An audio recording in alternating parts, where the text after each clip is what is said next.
These are two of the four highest paid players in NBA history.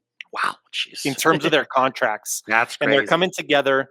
They haven't won NBA titles. They haven't been all that far in the playoffs historically. And in the last 5 years, they also have not played much in the regular season.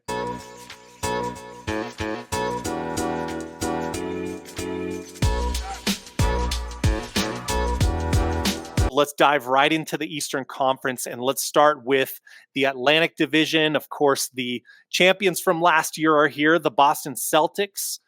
The Knicks did some exciting things along with the 76ers last season and this off season. And so there's a lot of competition here. There are also some teams that are in rebuilding mode or trying to get out of there and get their footing set. So real quick, the standings for 2023-2024 season shook out like this. Boston Celtics had the commanding lead of this division, ahead by 14 games over the New York Knicks, who were in second. Then only 3 games behind them were the Philadelphia 76ers, in spite of the Joel Embiid injury woes from last season. Then we had the Brooklyn Nets, who still had Mikal Bridges at the time, finishing 4th.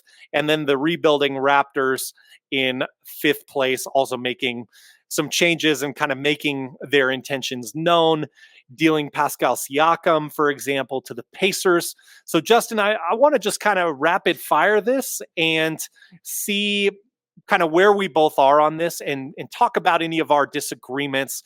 So I'm going to go ahead and lead off with my prediction here for the number 5 team in this division, and that would be the Brooklyn Nets. I just see the dealing of Mikal Bridges as kind of an indicator of where things are going this season. Who do you have at number 5? Agreement or disagreement? I disagree, but I think it's kind of tomato. I have the Toronto Raptors. I just don't really see them really making that much movement. Like you mentioned, them losing, the continued this rebuilding phase with the Raptors there. But I mean, this is a top-heavy division with its top 3 teams, and I don't think the Nets and Raptors are good enough to break in that top 3. Oh, yeah, for sure. We're in agreement there. So we just have Brooklyn and Toronto switched. I've got Toronto in 4th. Yeah. I think they have more weapons at this point than Brooklyn. Not really sure how this Brooklyn unit is going to mesh. But end of the day, both of these teams, I don't think we'll be predicting, at least in the initial phases, that they'll be playoff teams. And so let's get into 3rd place pick, where I think we might have some more disagreement here. I'm not sold on the Paul George move over to the 76ers. Wow.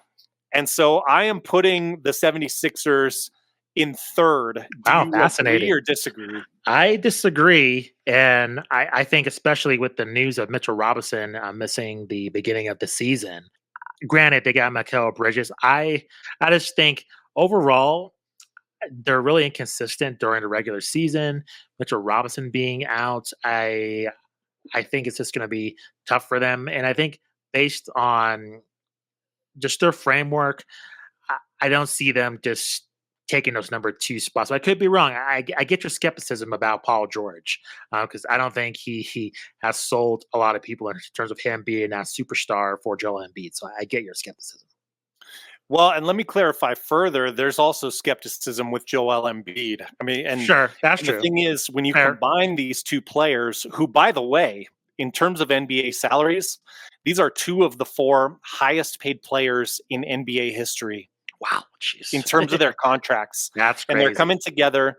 They haven't won NBA titles. They haven't been all that far in the playoffs historically. And in the last 5 years, they also have not played much in the regular season.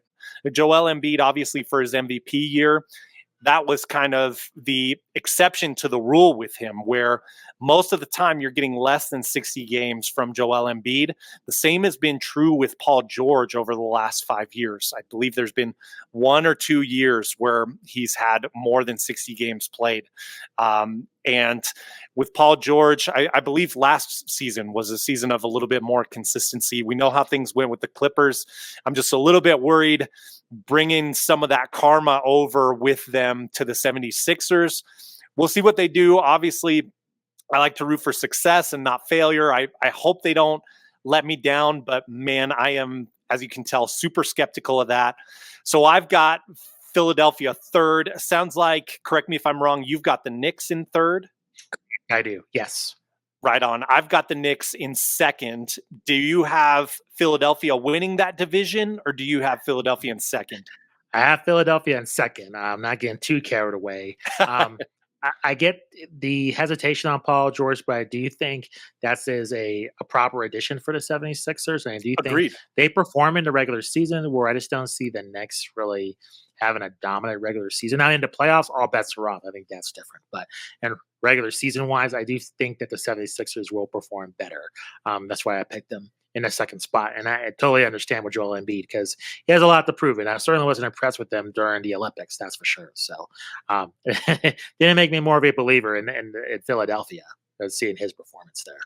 See, and it's funny because I feel the exact opposite almost. I feel like the 76ers are going to be like, we're loaded with stars. We'll coast in the regular season if we have to and just make sure we're there in the playoffs.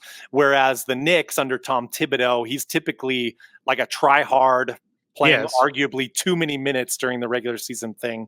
That's true. The Knicks had 50 wins last year. I could see them around that same number. The 76ers had 47 wins. I could honestly see them around that same number as well. So I don't know that there will be a huge discrepancy between the teams. And it sounds like both you and I are in agreement then that the Celtics will be the top team here in the Atlantic Division. For myself, and then I want your thoughts, I don't think this is going to be a 14-game lead in the Atlantic Division, especially with the news that Porzingis isn't coming back until likely December. Wow. I think they're going to struggle more this year. I think there could be weirdness with, now these players all have these contract extensions. Are they still going to push as hard? Also, is there going to be like kind of the post-title letdown in a way? Are they going to be, as they always say, it's harder to repeat. Are we going to see those types of effects hit this Celtics team? Do you think the Celtics will repeat around, let's just say they had 64 wins last year. Do you see them being a 60-plus win team this season? I think so. And I think I'll go counter to what you said. I think there's an Olympic effect too with both Tatum and Brown, right? Brown not making a team, Tatum being disrespected. That could be a factor in terms of revenge. We see with these, they're quiet, but that could be a huge factor in terms of taking it out of the rest of the league. So that could be a motivating factor. Despite them winning the title, hey, we got disrespected during the Olympic cycle, and all these players we're looking to really take it out on them during the regular season. So in my mind, I'm again, it might be totally optimistic there, or it might be overblown just based on what happened in the Olympics. But in my humble opinion, I think they have a high probability of achieving over 60 wins. Yeah, all great points there and great narratives. You, the loyal listener and viewer, let us know in the comments. How do you see the Atlantic Division shaking out standing-wise? And do you see the Celtics winning 60-plus games again this season? Let us know where you're at with this.